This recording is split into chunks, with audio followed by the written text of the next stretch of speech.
जय माता जी, जय माँ कामाख्या, जय श्री महाकाल महाराज।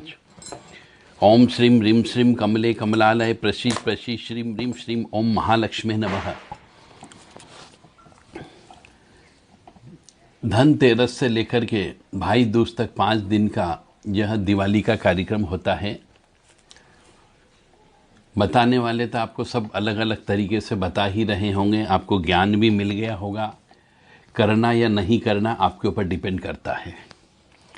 फिर भी बहुत से मनुष्य कुछ ऐसे होते हैं जो अपने गुरु के आदेश का ही पालन करते हैं। बोलने वाले बोलते रहते हैं, लिखने वाले लिखते रहते हैं, उनसे कोई मतलब नहीं होता। वो कहते हैं कि गुरु का शब्द भगवान का शब्द मान करके हम वही काम करते हैं, बाकी दूसरा काम नहीं करते हैं। तो कुछ ऐसे व्यक्ति भी हैं और कुछ ऐसे व्यक्ति हैं जो अपनी मर्जी से चलते हैं, जो परंपरा का निर्वाह करते हैं, जो उनके पुरखे बड़े बुजुर्ग बता के गए उनका पालन करते हुए आज भी चल रहे हैं। और कुछ व्यक्ति ऐसे भी हैं जो दिवाली मनाते ही नहीं हैं, वो कर्म पर विश्वास करते हैं। तो चलो कोई बात नहीं, हम आपको आज 8-10 वीडियो बनाएंगे, उन सबको आप सुनिएगा। छोटे छोटे वीडियो हैं क्योंकि ज़्यादा लंबे वीडियो बनाने पर शायद आप नहीं सुन पाएँ, समय नहीं हो। दिवाली में पूजा पाठ करते रहते हैं, जप करते रहते हैं, एक दूसरे से मिलना भी होता है, खाना भी बनाना होता है, मिठाइयाँ बनाना होती है, सब एक दूसरे का सहयोग करते हैं। तो छोटे छोटे वीडियो आपके सामने प्रस्तुत है। धनतेरस पर सोना, चांदी के सिक्के, धनिया, बीज, बताशे, ये कुछ भी नहीं खरीदना चाहिए। धनतेरस बेसिकली धनवंतरी भगवान, जिनको हम ये कह सकते हैं जड़ी बूटियों के देवता, उनका प्राकट्य दिवस है। तो उनके नाम का पूजन अर्चन करना चाहिए कि जो जड़ी बूटी हम खाएं, जो दवाई खाएं, वो हमारे शरीर पर लग जाए। इसलिए धन्वंतरी भगवान की पूजा की जाती है। पर हमारे यहाँ कुछ परंपरा बना दी गई, पुराने समय से चली आ रही है कि धनतेरस पर सोना खरीदो, चांदी के सिक्के खरीदो, धनिया खरीदो। धन्वंतरी है इसलिए धनिया, बताशे खरीदो, गणेश जी खरीदो, लक्ष्मी जी खरीदो, पीली कोड़ी खरीदो, मिट्टी के दिए खरीदो, और झाड़ू खरीदने का महत्व है। ये परंपरागत विचारधारा है, शास्त्र में कहीं नहीं लिखा है।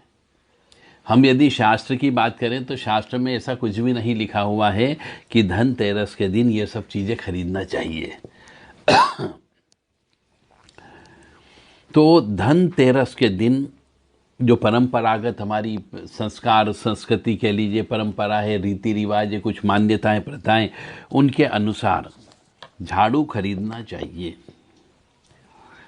और झाड़ू खरीदना चाहिए बस। अब झाड़ू भी कौन सी होनी चाहिए? आजकल जो आधुनिक झाड़ू मिल रही है, प्लास्टिक की मिलती है, कुछ एक विशेष किस्म की कोई पेड़ पौधा उगता है उसकी बना लेते हैं झाड़ू, वो भी गलत है। बेसिकली झाड़ू जो है खजूर की झाड़ू होनी चाहिए।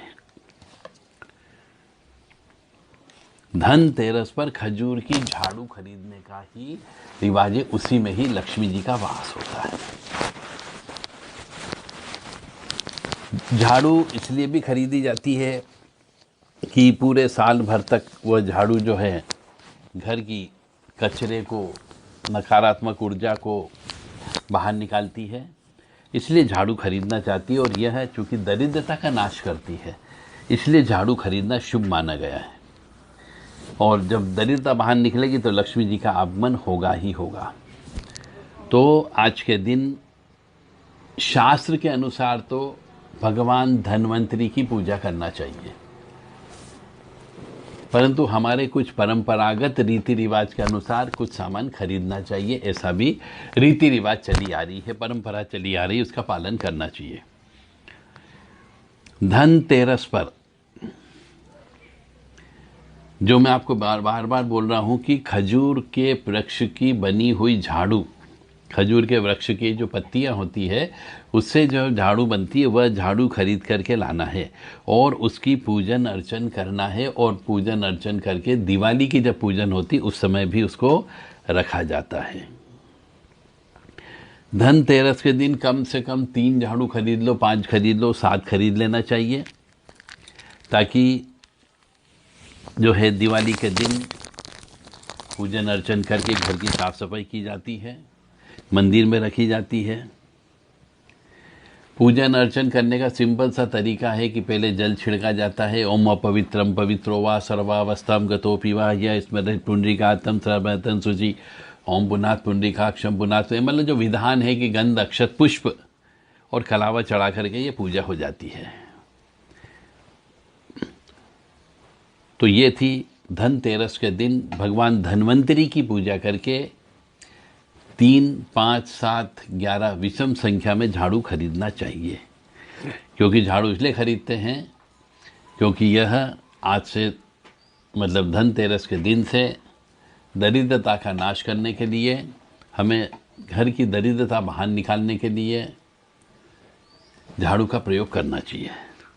जय माता दी, जय माँ कामाख्या।